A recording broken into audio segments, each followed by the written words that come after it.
Dios ha hecho en la vida de Marcos en estos años. Y lo tenemos aquí. Vamos a pedirle al Señor que lo bendiga, ¿de acuerdo? Marcos, por favor, acércate. Señor, este es el momento donde te pedimos que tu santa bendición venga sobre la vida de Marcos y tu palabra fluya y corra hacia nuestros corazones y tú seas glorificado en el nombre de Jesús. Amén.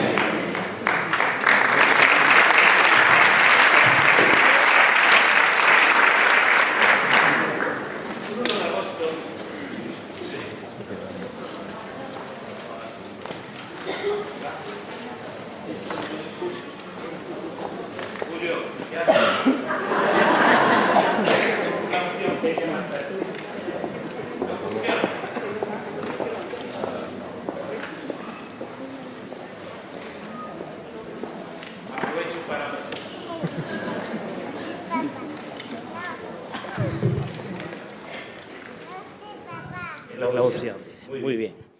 Un 1 de agosto de 1983, un joven universitario paseaba por unas calles, por la Plaza Mayor, por la Plaza de Armas de la ciudad de Ferrol. Entonces era la ciudad del Ferrol del Caudillo. El Ferrol del Caudillo, que había nacido allí el caudillo. Y ese día escucho predicar el Evangelio en la calle y me impacta. Yo no sabía bien lo que había pasado. Tenía 20 años, hace 32 años, y al día siguiente no fui yo, fueron mis piernas que me llevaron a aquella plaza donde había un grupo de chiflados predicando, cantando, haciendo teatro. Me quedo escuchando y había un hombre predicando, que todos conocemos, que es nuestro amado Julio Pérez. Y Julio estaba predicando el Evangelio allí en la Plaza de Armas, y lo que él no sabía es que después de hacer el llamamiento, una fuerza, yo no sé si es esa gracia irresistible, pero una fuerza irresistible me hizo levantar mi mano en una plaza donde todo el mundo me conocía para recibir a Cristo como mi Señor. Gracias, Julio, gracias, Emi, por ser parte de una generación de hombres y mujeres que en los años 80 arrebataron a muchas vidas como la mía del mismo infierno. Muchas gracias. Yo ruego que os pongáis de pie, por favor. Yo creo que debe haber... No, Julio y Emi se pongan de pie y todos les demos un fuerte aplauso de reconocimiento por su obra, su paternidad, por ser quienes sois. Muchas gracias. Aquí estoy yo también, gracias a vosotros, a otros muchos que pasaron y dejaron su siembra a mí, pero gracias, Julio, de todo corazón. Y ser parte de este 25 aniversario para mí es un honor extraordinario que hayáis pensado en mí, porque soy como un hijo en un aspecto y que Dios me ha llevado pues a levantar otras cosas. Conmigo Julio exagera un poquito, es un poquito fan, entonces no se le puede creer mucho. Me acompaña mi esposa Ana, te pones de pie, Ana, por favor. Es la mujer más maravillosa del mundo, sin desmerecer a ninguna de las que están aquí. Yo el día que me casé y le dije que sí, al mismo tiempo le dije no a todas las mujeres del mundo. Solo hay un sí para Ana, que es la dueña de mi corazón.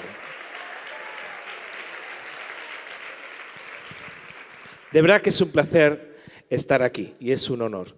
Sobre todo porque tenemos un mismo espíritu, una misma visión y entendimiento con Julio de lo que es la Iglesia, de lo que es la obra de Dios aquí en España, y fluimos en un mismo espíritu. Es sorprendente las veces que podemos hablar y participar en el programa de radio, aunque a veces me pregunta cosas. Una vez me preguntó que qué pensaba yo si había vida extraterrestre o no. Dije yo, pero este me lo como. Pero bueno, pude hablar de las novelas de C.S. Lewis, en las cuales planteaba que sí había vida extraterrestre y algunas cosas más. Estamos celebrando el 25 aniversario. 25 años es una marca profética donde uno hace en todo caso una marca, como aquellos monumentos de piedra que se ponían, no para recordar el pasado y echar de menos lo de atrás, no, Hasta aquí nos ayudó el Señor y lo que hay por delante te aseguro que es muchísimo mejor. Y Cristo está edificando una iglesia con vosotros que es algo precioso. El lema es más iglesias, mejores iglesias. Y pensando que compartir con vosotros, el Señor me llevó a un texto muy conocido y muy sencillito al cual os invito a ir en Mateo capítulo 16. Mateo 16. Jesús va caminando por el camino de Cesarea de Filipo. Ya habían caminado con él y habían estado con él los discípulos suficientemente tiempo como para saber quién él era, para conocerle. Y de repente Jesús se para. Y dice verso 13 del capítulo 16 de Mateo: viniendo Jesús a la región de Cesarea de Filipo, preguntó a sus discípulos diciendo: ¿quién dicen los hombres que es el Hijo del Hombre? Es una pregunta que tenía trascendencia. ¿Quién dice la gente que soy yo? ¿Qué opina la gente de mí? Ellos dijeron, unos, fíjate, ellos, habla en plural, unos Juan el Bautista, otros Elías y otros Jeremías o alguno de los profetas. ¿Cómo es posible? Y el contexto está, si seguís leyendo, cuando dice en el verso 18 a Pedro: yo también te digo, tú eres Pedro, y sobre esta roca edificaré mi iglesia. ¿La iglesia de quién es? De Cristo. Y las puertas del Hades no prevalecerán contra ella. A ti te daré las llaves del reino de los cielos, y todo lo que atares en la tierra será atado en los cielos, y todo lo que desatares en la tierra será desatado en los cielos. Entonces Jesús está hablando de que Él va a edificar su iglesia, pero el contexto de edificar su iglesia lo hace previamente a una pregunta. La pregunta es: ¿quién dice la gente que soy yo? Entonces después dice: yo edificaré mi iglesia. Y ahora fíjate en lo sorprendente de las respuestas, porque de repente dicen unos dicen que eres Juan el Bautista. Pero ¿cómo, señores? ¿Cómo lo podían confundir con Juan el Bautista si apenas acaban de decapitarlo? Todo el mundo sabía que Juan el Bautista estaba muerto. La pregunta que yo me hago es: ¿en qué se parecía el ministerio de Jesús al de Juan el Bautista para que todo el mundo lo confundiera, o algunos lo confundieran, con Juan el Bautista? Porque la iglesia que Jesús edifica tiene que ver algo con el ministerio de Juan el Bautista. La iglesia que Jesús está edificando con Betania tiene que ver algo con esa naturaleza. ¿Qué tenía Jesús de parecido con el ministerio de Juan el Bautista? Si os vais a Mateo 4, 17, no hace falta que os vais, simplemente os lo recuerdo, Juan el Bautista predicaba lo mismo que Jesús, o mejor dicho, Jesús predicaba el mismo mensaje que Juan el Bautista, que era: arrepentíos, que el reino de los cielos se ha acercado. Es decir, Jesús retoma parte del punto de partida de Juan el Bautista y predica de la misma manera que Juan el Bautista el arrepentimiento. Quiero que entiendas esto. La iglesia que Jesús edifica cara al tiempo que viene, cara a la década que viene, a los 5 años que vienen, la iglesia que tenemos por delante, la iglesia que Jesús está edificando, no puede dejar de llamar al arrepentimiento. La iglesia que Jesús edifica es una iglesia que todavía llama al arrepentimiento a las personas. No somos una iglesia que ha contextualizado tanto el mensaje, tanto, que hemos dejado de llamar al arrepentimiento. Llamamos al arrepentimiento. Hay que predicar el arrepentimiento. Predicar sin arrepentimiento, sin la convicción del pecado, sin la convicción del dolor que supone que hemos fallado a Dios, no es predicar. El arrepentimiento tiene que estar presente en nuestras iglesias. Pero no solo pensando hacia afuera, porque claro, el que predica arrepentimiento tiene que vivir arrepentido. Esto es esencial. Lo que pasa es que vivimos a veces en unas sociedades tan, a menos en Galicia, tan matriarcales, que el hermano llega mal, llega en pecado, y le pasamos la mano por encima, pobrecito, y qué mal estás, no te preocupes. Y a veces queremos yo soy terapeuta familiar, hacemos terapia sin llevar a esa persona a los pies de la cruz, que es el arrepentimiento. En cierta ocasión, un joven que yo había estado discipulando durante bastante tiempo, se apartó definitivamente de los caminos del Señor y pues aún tenía que decir, me lo encuentro en una boda, que la iglesia le juzgaba, que la iglesia era muy dura, él vivía en un pecado fragante, vivía con otro hombre. Entonces vivía en un pecado fragante, entonces él decía que la iglesia no le comprendía. ¿Dónde está el amor de la iglesia? ¿Dónde está el amor de la iglesia? Yo, no hay problema, la iglesia te ama de barbaridad, la iglesia te ama de una forma que tú no te puedes imaginar. Ahora, ¿tú sabes cuál es la puerta de entrada a ese amor? ¿Sabes cuál es? Me dijo, sí que sé cuál es. Dije, recuérdamelo. Dijo, que me arrepienta. Exactamente. ¿Estás arrepentido? Dijo, no. Entonces no me vengas con milongas de que la iglesia no te ama. No me vengas con, ay, pobre de mí, que se me acabaron las fiestas de San Fermín. Dice, eso es un coro de muchos cantan actualmente, ¿verdad? Entonces, cuando veas a una persona mal, no calles, aunque amando más, dice el apóstol Pablo, se ha amado menos. La iglesia Jesús edifica, tiene que llamar al arrepentimiento. Ese clamor continuo de Jesucristo al arrepentimiento hacía que las personas lo confundieran con Juan el Bautista. Una predicación, un mensaje sin el mensaje del arrepentimiento, de que las personas limpien sus pecados en la sangre de Cristo, limpien sus problemas en la sangre de Cristo. Aparte que el arrepentimiento tiene un efecto liberador, tiene un efecto sanador, y la iglesia, por más que contextualice el mensaje, no puede nunca dejar de contextualizar de que hay que arrepentirse de un problema llamado pecado, que eso es eterno, no importa que estés en China, que estés en la India, que estés en África, no es una cuestión cultural, es una cuestión relacional con Dios, el pecado. Seguidamente, yo sé a dónde os voy a llevar, tranquilos, porque yo soy un buen pastor y os voy a llevar a buenos pastos. Seguidamente dice, otros Elías. Hagamos lo mismo. ¿Qué tenía el ministerio de Jesús parecido al ministerio de Elías, de forma que la gente lo confundía con Elías? ¿En qué se parecían? Si había algo que tenía Elías, y se lo recordamos todos, es que Elías era un hombre que evidenciaba el poder de Dios, ¿verdad? ¿Os acordáis cuando Elías tiene una confrontación espiritual en el Monte Carmelo, de forma que en aquel Monte Carmelo donde hay sacerdotes de Baal, de Asera, casi unos 800 sacerdotes, aquella pelea de 800 contra 1, aquello no es simplemente una cuestión digamos de tipo a ver quién es el más fuerte, no, hay una confrontación espiritual de tal calibre que lo que iba a ser era denunciado ese Dios Baal, que por cierto era el Dios del fuego y Dios de la lluvia, y Elías había parado la lluvia durante 3 años y no era capaz de hacer bajar fuego sobre un altar con un pequeño cordero que había allí.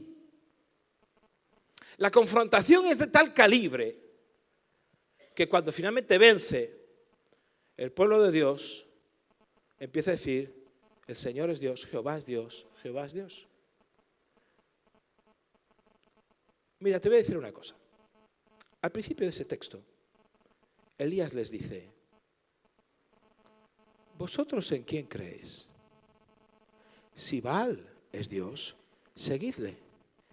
Si Jehová es Dios, seguidle. Y el pueblo calló. Porque la gente no está para disquisiciones teológicas. Sin embargo, cuando el pueblo vio bajar el fuego del cielo, vio bajar el poder de Dios manifestado, su duda teológica se resolvió sola. El problema teológico de quién era el verdadero Dios se resuelve cuando hay una manifestación del poder de Dios. Y ellos empiezan a decir: Jehová es Dios, Jehová es Dios, Jehová es Dios. La iglesia que Jesús edifica hoy es una iglesia que evidencia y manifiesta el poder de Dios. ¿Había poder en el ministerio de Jesucristo? abundaba por todas partes, había muchísimo. Es decir, Jesús no solo confrontaba los poderes de las tinieblas, echaba fuera los demonios de los endemoniados, él resucitaba a los muertos, él seguía. La historia de Jesús es la historia de un Dios enamorado que sigue paseando por las calles de Galilea, tocando a aquellos leprosos que, como escuchamos esta mañana, me impactó, ¿verdad? Cómo el intercambio es diferente, como es de nosotros hacia el leproso, y era una sanidad. El poder de Dios se manifestaba constantemente en el ministerio de Jesús. La iglesia que Jesús va a edificar y está edificando cara al futuro, sí o sí va a manifestar el poder de Dios, pero de forma diferente. Porque aquí ungidos, hermanos, como también se nos recordaba Marcos esta mañana, estamos todos. Aquí hay unción para todos. Y el apóstol Juan nos lo recuerda. Todos estamos ungidos. Todos podemos tener la capacidad de hacer milagros. Todos. Es decir, no hay problema. Lo que pasa es que nosotros muchas veces categorizamos los problemas y los milagros pensando que en el fondo quien hace el milagro soy yo. Y si yo hago el milagro, mira, ni un dolor de cabeza.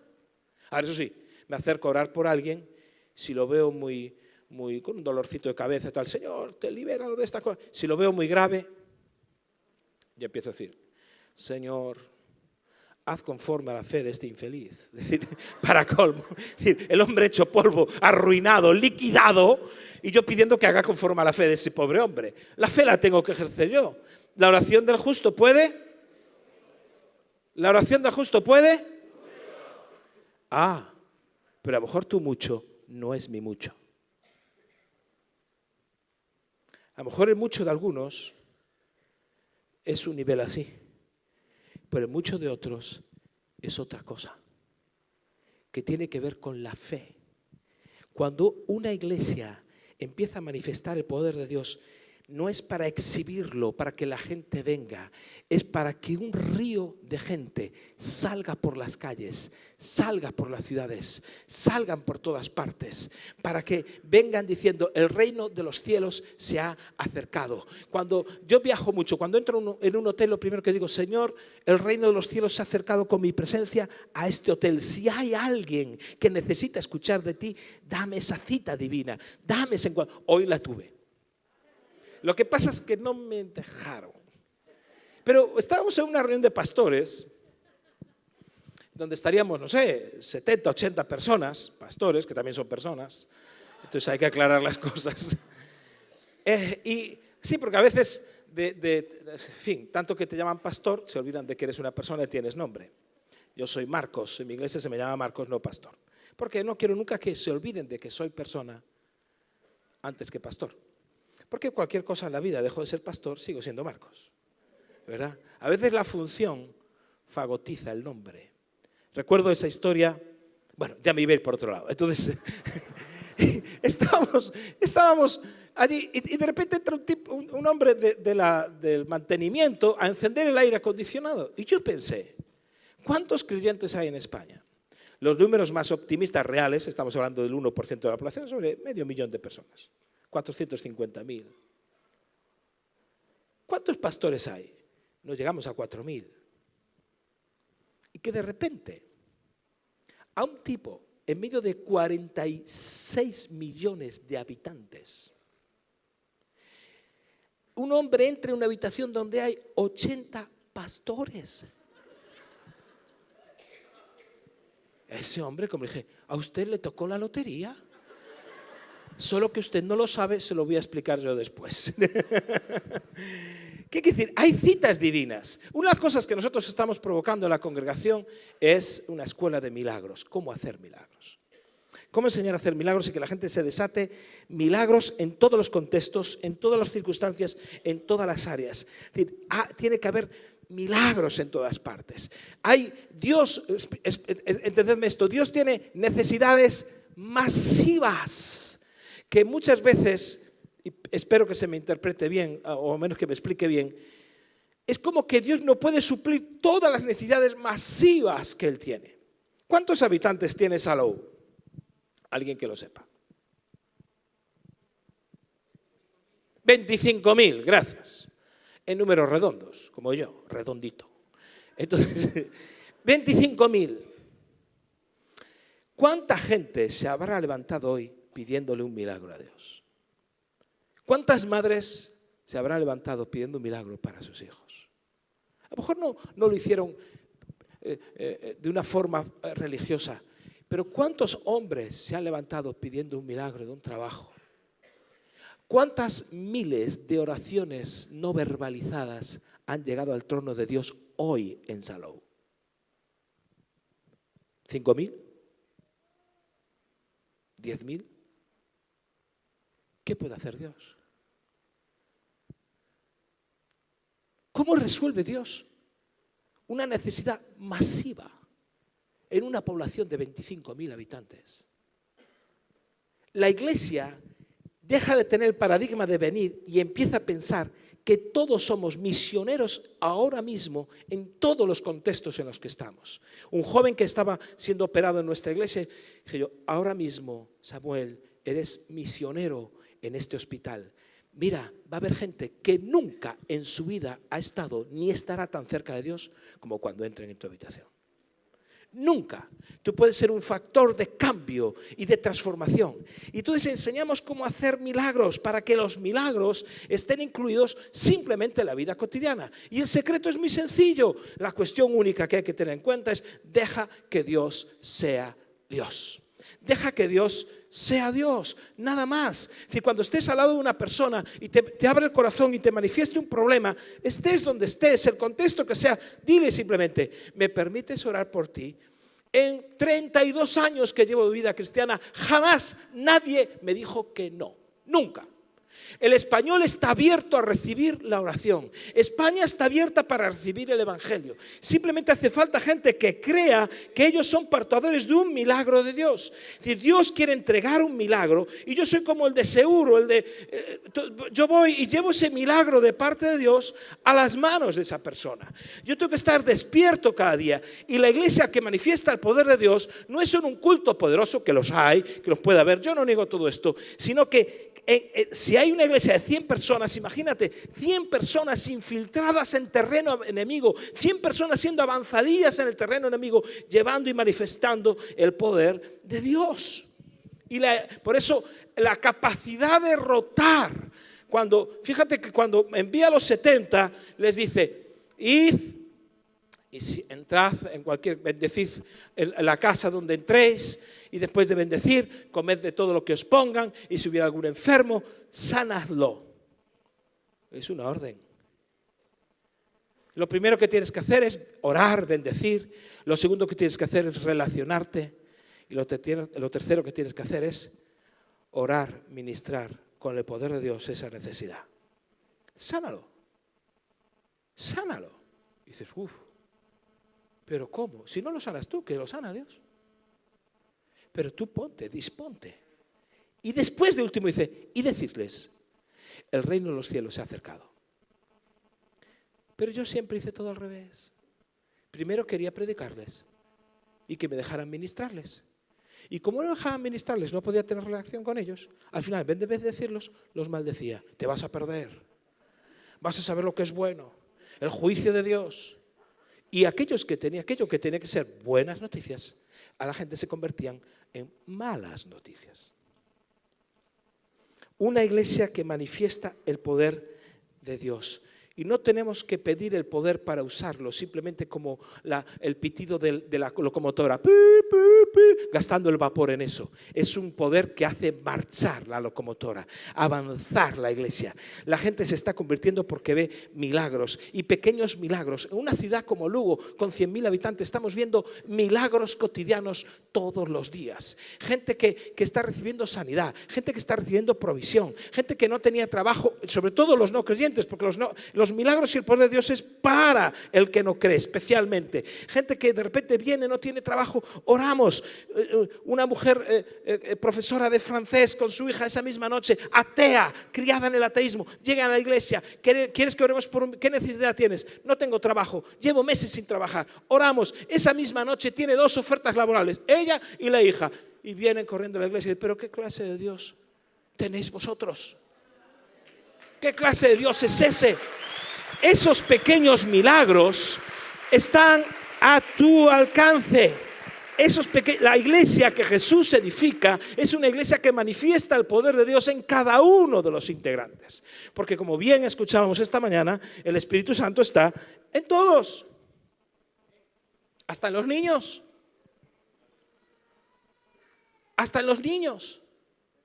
Todos tienen la capacidad de moverse. Por eso la oración de fe sanará al enfermo. Por eso la fe la ejerce el que ora.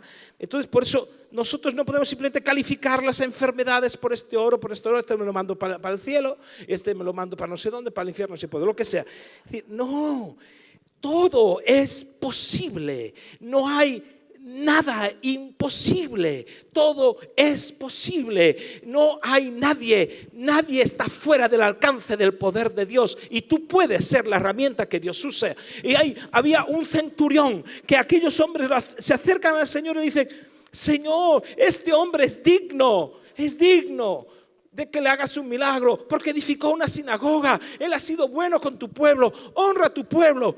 Pero el centurión ni siquiera atreve a acercarse a Jesús y le dice: Señor, yo no soy digno, pero una palabra tuya bastará para sanar, una palabra tuya bastará para hacer, porque yo también soy hombre con autoridad y digo: ven, bien, vale, en fin, ya sabéis todos ese texto. Pero yo quiero fijarte una cosa. Yo cuando leí eso, digo, que alguien me aclara este asunto. ¿Era o no era digno? Porque los judíos decían: es digno. Y él decía: yo no soy digno de recibir el milagro. Cuando nosotros empezamos a calificar muchas veces nuestra vida por dignidad, a veces estamos en un error. Y de repente a una mujer le aparece un tumor en un pecho. Y dice: vamos a orar por ti. Pero un día recuerda que abortó. Dice: yo necesitaba sanar,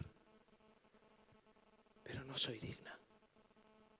Si yo le dijera: eres digna, alguien que estuviese sentado al lado podría decir: ¿cómo puede ser digna alguien que abortó?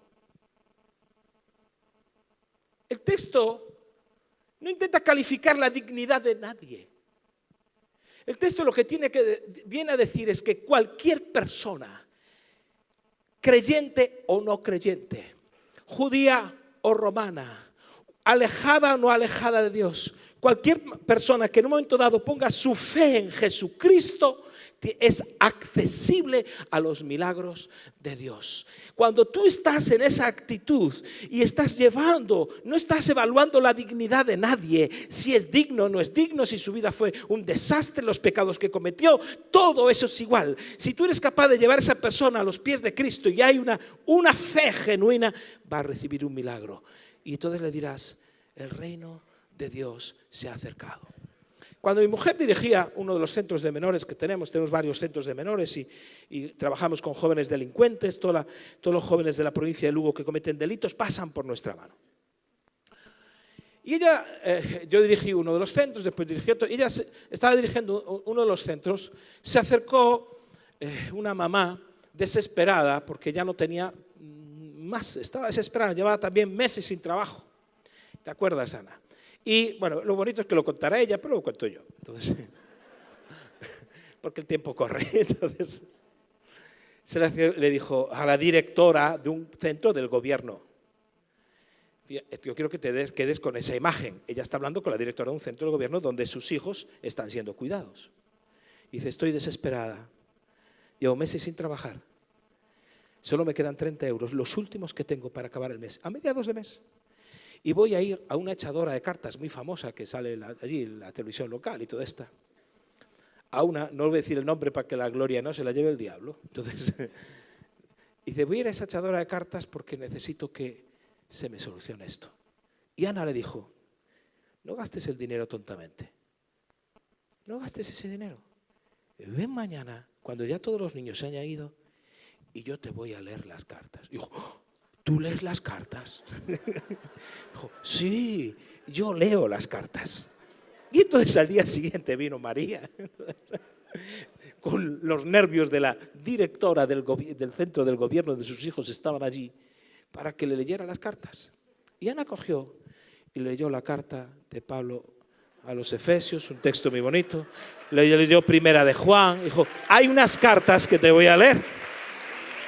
Y le habló de otras cartas. Ese día se oró por ella, era un viernes. El lunes por la mañana, ella llama llorando y quebrantada. Tenía trabajo. Alguien la llamó y le ofreció trabajo. Oramos por provisión porque era el milagro que necesitaba. Ella, sus hijos, bueno, la historia es más larga, vinieron a Cristo. Dijo, ¿qué clase de Dios es ese? La iglesia que Jesús edifica manifiesta el poder de Dios. Es algo que, porque Cristo es ¿Jesús vive o no vive? ¿Vive o no vive?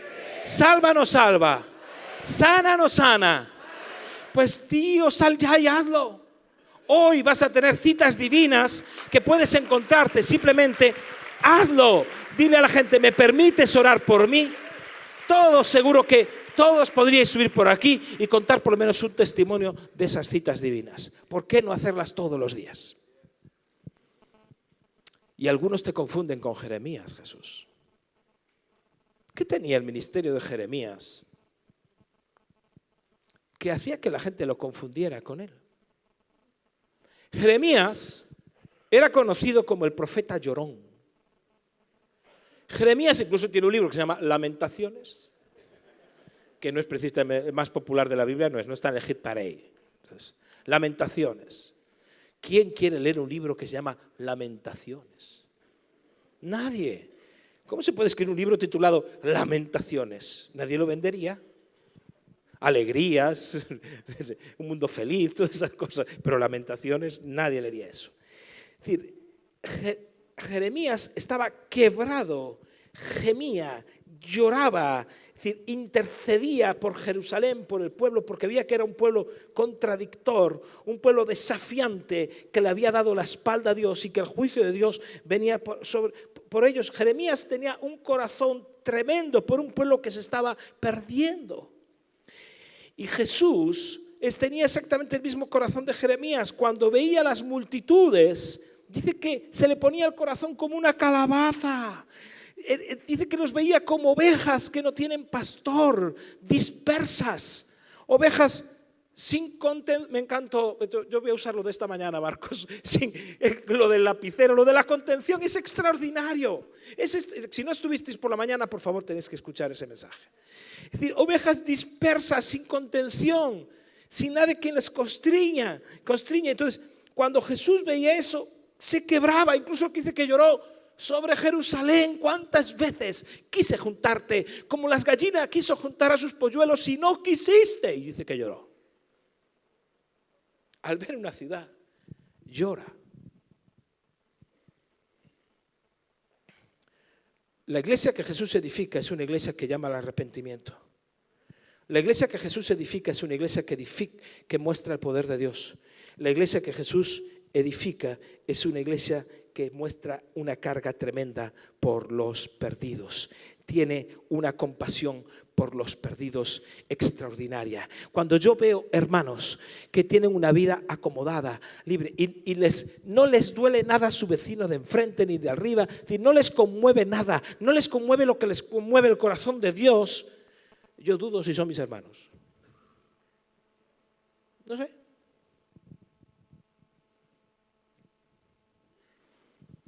Estadísticas que hay en la iglesia de Estados Unidos que han hecho, además los americanos tienen pasta para esto y se dedican a hacer estadísticas de todo, sobre cuál es la visión de los cristianos, y todos te encuentras que la mayoría de la visión que el cristiano tiene y la meta en su vida es tener una buena familia, unos buenos hijos, tener asegurado el futuro económicamente y nada más.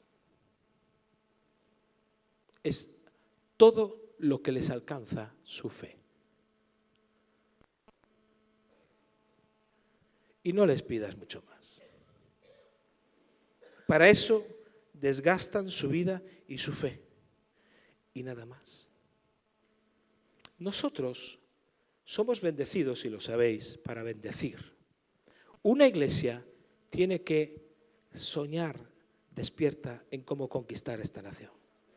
Cada iglesia tiene que soñar despierta cómo conquistar su ciudad y las ciudades de al lado.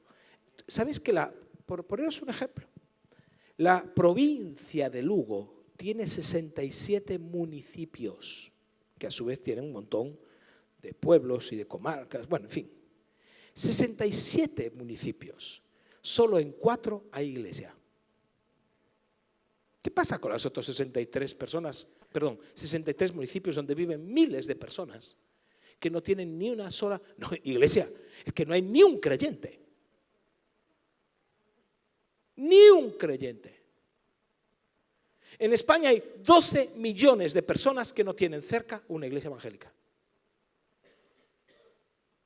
Personas que incluso si viniese una visitación del Espíritu Santo, ¿se avivaría qué? Se avivaría todo menos la iglesia de verdad. Hasta los testigos de Jehová se avivan. Porque la gente tiene sed y acaba acudiendo donde le den de beber, aunque sea agua turbia. Es urgente y necesario el llamamiento de la extensión del reino de Dios a través de plantación de iglesias en nuestro país. La iglesia que Jesús edifica en los años venideros tiene una pasión por la plantación de iglesias allí donde no hay. Porque cuando venga esa visitación que todos estamos esperando y la sangre de los mártires de este país clama delante de Dios, y ha habido mártires desde el siglo XVI que han dado su vida justiciados por causa de la fe. Porque aquí el avivamiento en España fue cortado de raíz por la muy santa Inquisición. Y nosotros tenemos que despertar y coger ese testigo que todavía está tirado de esos santos hombres y mujeres de Dios, levantarlo para traer un despertar a nuestra nación. Pero ¿cómo? Si en un pueblo se convierte alguien, ¿dónde va? ¿Cómo acude? Solo la provincia en la que yo estoy, 63 municipios donde no hay iglesia. Claro, nosotros como iglesia tenemos toda una estrategia de aquí al 2020 de plantación a nivel comarcal y después de 2020 a 2030 en ese sentido también. Pero mi oración es que Dios ponga carga en ti por los perdidos. Mira, cuando Jesús ve a las multitudes, dice que era como ovejas sin pastor, dice que la oración que tenemos que orar es, dice, rogad al Señor de la mies que envíe obreros a su mies. Seguro que vuestros pastores ya os habrán contado, pero el texto en griego lo que viene a decir, rogad al Señor de la mies que dé un puntapié, ¡pah!, y os envía la mies de una vez. No es un ruego, es que te empuje, que te obligue, que te dé una patada si hace falta, pero sal. La iglesia que Jesús edifica tiene que ser una iglesia con un clamor por los perdidos como nunca antes hubo. Una revolución de que miles y miles de personas en España empiecen a conocer a Cristo. Cuando Jesús ve todo eso, cuando ve las multitudes, ¿qué es lo que dice? Lo que viene a decir básicamente es, me hace falta gente. Necesito gente. Veo multitudes y estoy sin gente. Necesito gente. Por eso antes justo de esa oración hay un encuentro de varios que dicen, Señor, déjame que te siga. Y dice, las zorras tienen guarida, pero el hijo del hombre no tienen de guardar, recostar su cabeza. Señor, déjame que te siga, pero déjame que primero entierre a mis padres, lo deja que los muertos entierren a sus muertos. Señor, me acabo de casar, te quiero que seguir. Pero, en fin, lo que estaba... esa selección de discípulos, que hay una selección previa a los 70, justo antes de que dice necesito gente, las multitudes son muchas, necesito gente, justo esa gente lo que le estaba pidiendo a Jesús es, Señor, yo te amo, Señor, yo te quiero seguir, dame tiempo. Y Jesús, en resumidas cuentas, lo que le viene a decir es, no tengo tiempo, ya no tengo tiempo. Me estás pidiendo algo que ya no tengo. Si me quieres seguir, ya. Porque veo a las multitudes y necesito gente para esas multitudes. Hay gente que vive en la iglesia. No sé qué me pasa, ya no siento lo de antes. ¿Siento lo de antes? Viven sin causa, sin pasión. Y la iglesia a veces se parece mucho a un hospital. Me duele aquí, órame. me duele allá, mi matrimonio no sé qué, mi hijo no sé cuánto, tal. Vas a un hospital y todo es dolor. Yo estoy todos los días allí en el hospital, como capellán, bueno, unas cosas que hacemos, y no hay más que dolor en todas partes, menos en una sección del hospital. Cuando tú vas donde las mujeres están sonriendo, la gente lleva flores, los niños están llorando, el lugar donde allá se da a luz y hay niños nuevos y todo es alegría, porque eso debía ser la iglesia. La zona precisamente de maternidad debía ser la más grande de toda iglesia. Siempre la más grande, y eso trae vida, y eso trae renuevo, y viene gente nueva, llena de problemas, pero problemas reales, no como los viejos que ya tienen problemas virtuales, 20 años en la iglesia y siguen con los mismos rollos. Es decir, no, gente con problemas de verdad, con ganas de cambiar, con ganas de sanar, con ganas de...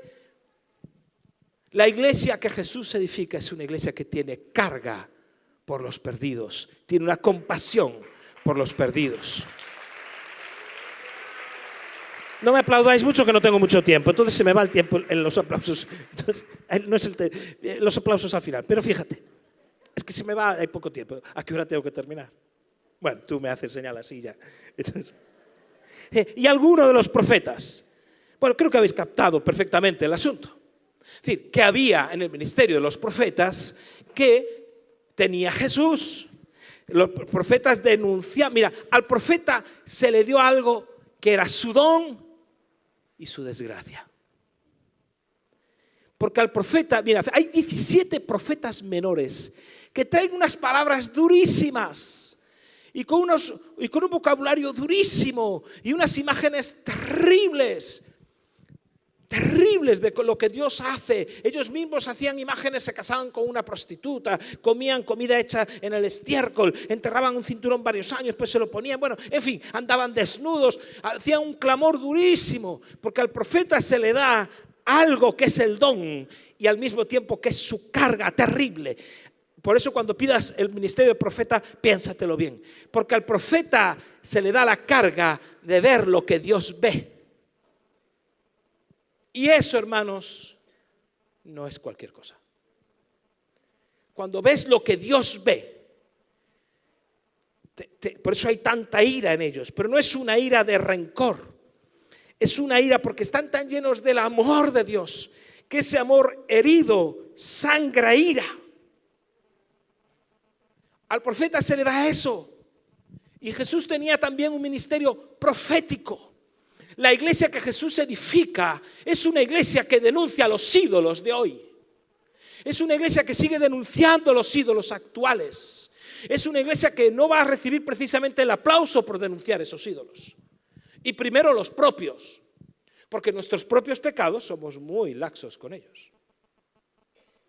Con nuestros propios pecados somos muy condescendientes.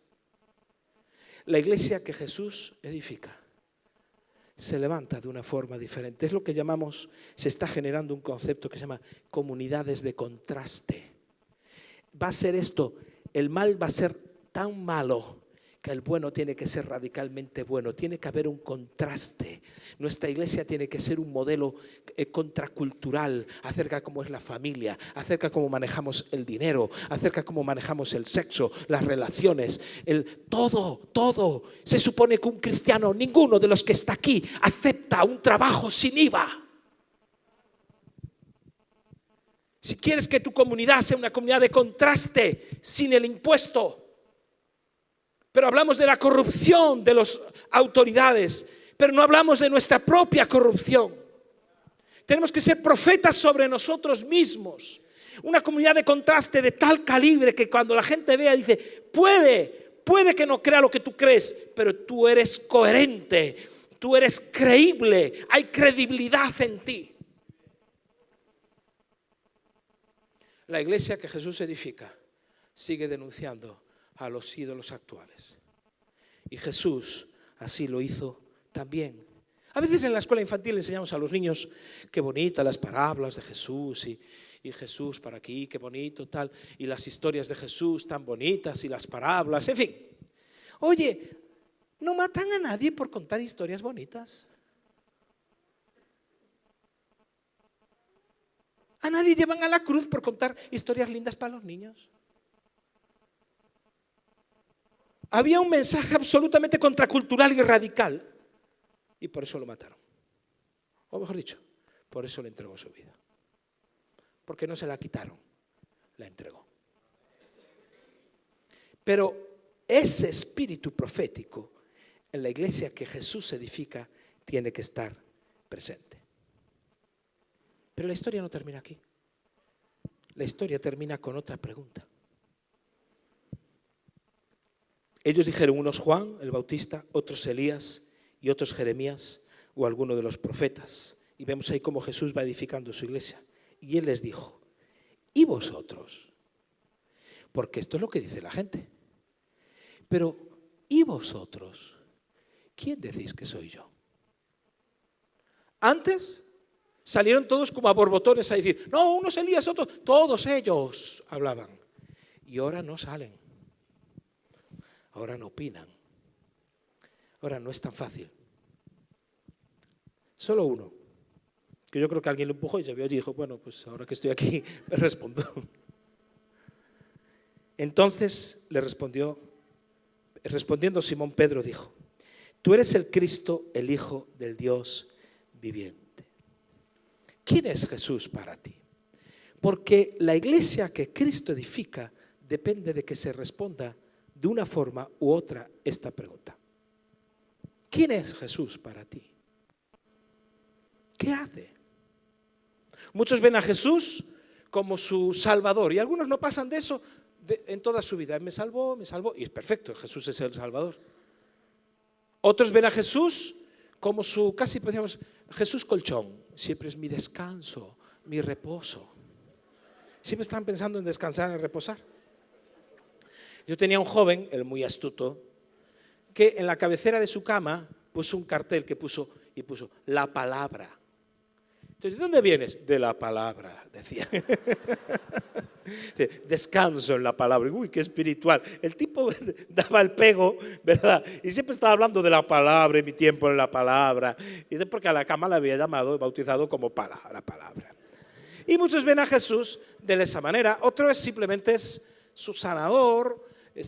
Creo, os acabo de contar en el proceso del Dios milagroso, el Dios de poder, su sanador, su solucionador de problemas, su ambulancia, etcétera, etcétera. Hay gente que no sale nunca de problemas porque solo se acerca a Dios cuando está en problemas. Entonces, lógicamente, Dios quiere tenerlo cerca. Y entonces es lo que pasa.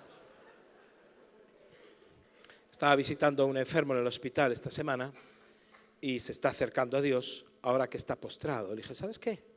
Hay gente que solo mira al cielo cuando está postrada en cama. Porque es cuando puede levantar su vista a los cielos. En cuanto se levantan, dejan de mirar para arriba. Y para muchos Dios es así. De una manera o de otra. ¿Quién es Jesús para ti? Como respondas, determina mucho cómo va a ser tu vida espiritual y cómo va a ser la vida espiritual de la iglesia. El anuncio de los ángeles, aquellos pastores que estaban cerca de Jerusalén, cerca de Belén, cuando nace Jesucristo, el anuncio de los ángeles en Lucas 2, determina todo el evangelio y todo lo que eso significa. Dice, os ha nacido hoy en la ciudad de David, dice, un Salvador, Cristo el Señor. Todo el mensaje del evangelio se resume en esas dos palabras, Salvador y Señor. Salvador y Señor. Cuando tú empiezas a reconocer a Cristo como Señor de tu vida, no solo como Salvador, sino como dueño, como amo, la iglesia que Jesús edifica, la edifica con gente que reconocen a Jesús. Fíjate, porque dice, respondiendo Simón Pedro dijo, tú eres el Cristo, el Hijo del Dios viviente. Entonces respondió Jesús y le dijo, bienaventurado eres Simón, hijo de Jonás. Tú eres Cristo, Hijo de Dios. Tú eres Simón, hijo de Jonás. Cuando tú eres capaz de identificar a Dios, Dios te identifica a ti. Cuando tú eres capaz de decir, tú eres mi Dios, Tú eres mi Dios, tú eres el Hijo de Dios, yo sé bien quién eres. Entonces dice, te conozco, conozco a tu papá, conozco tu historia de vida, o conozco tu orfandad, conozco el vacío que has tenido, te conozco, tú eres Simón, hijo de Jonás. Y ahora le dice, a mí esto me pone a 100 por hora. Tú eres Simón, hijo de Jonás, bienaventurado eres, porque no te lo reveló ni carne ni sangre, sino mi Padre que está en los cielos. Y yo también te digo que tú eres Pedro. Escúchame, porque me voy a meter en un lío que igual los pastores, yo como después me voy, los pastores van a corregir lo que voy a decir. Y sobre esta roca edificaré mi iglesia, y las puertas del infierno no prevalecerán contra ella. A ti te daré las llaves del reino de los cielos. Y todo lo que tú atares en la tierra será atado en los cielos. Y todo lo que tú desatares en la tierra será desatado en los cielos. Por desgracia, debido a una teología absolutamente nefasta, en la cual de aquí se saca toda una doctrina errónea de un papado, como somos a veces pendulares para compensar ese extremo negativo, nosotros nos hemos pasado al otro. Hemos dicho, no, cuando Jesús le dijo a Pedro que sobre ti edificaré la iglesia, en realidad se refería a la confesión. Por favor, seamos honestos intelectualmente. Cuando haces un acercamiento sin prejuicios al texto, Jesús no está hablando de la confesión, está hablando de Pedro. Lo que Jesús está diciendo, mira Pedro, sobre gente como tú voy a edificar mi iglesia. Sobre gente como tú que es capaz de identificarme y de reconocerme como Señor. Sobre gente sencilla, gente pescadora, gente que no tiene estudios. Sobre gente como tú, yo voy a edificar la iglesia. Y Pedro lo capta tan bien. Lo capta tan bien que Pedro cuando escribe su epístola dice, somos rocas vivas cada uno de nosotros en el edificio de Dios. Yo soy una roca, Pedro era una roca, él lo capta, él entendía que él era la roca sobre la cual se edificaba, no un papado, se edifica la iglesia.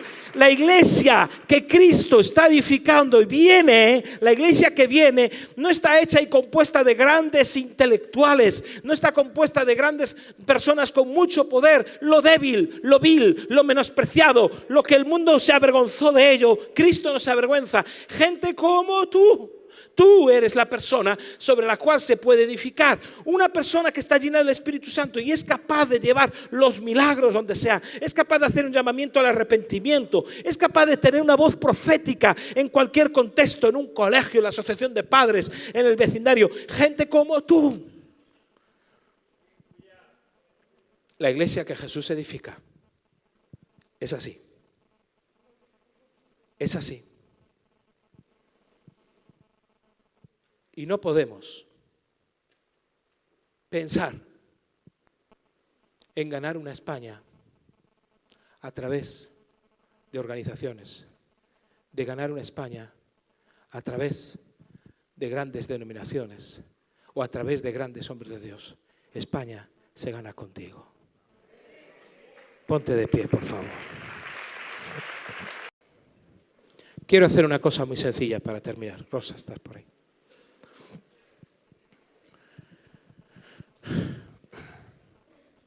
Tal vez hoy estés aquí y hayas venido porque tu madre te lo dijo y si no, o tu esposa, o tu esposo.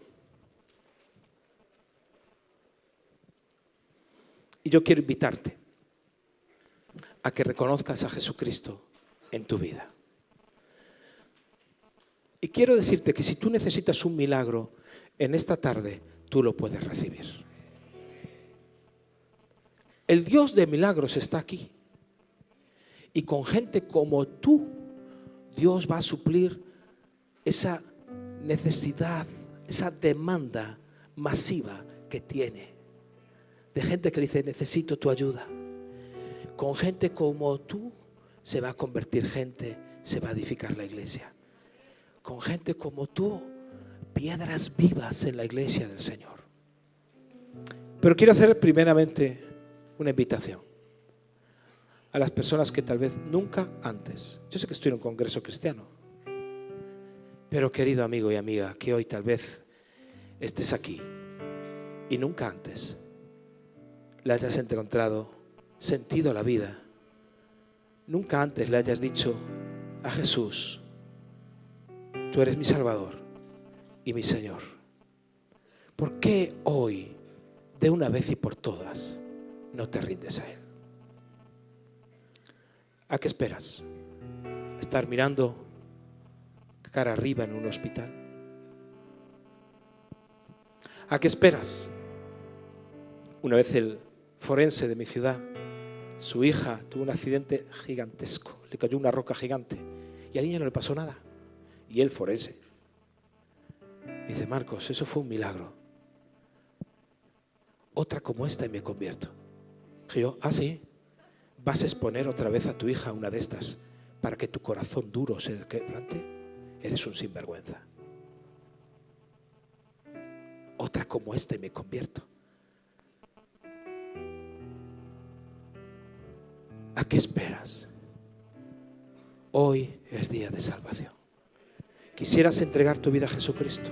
Yo hace 32 años, predicando Julio en una plaza pública en mi ciudad, levanté la mano y te aseguro que nunca más la volví a bajar. ¿Quieres levantar tu mano para recibir a Cristo? ¿Habrá una persona aquí? Que Dios te bendiga. ¿Alguien más?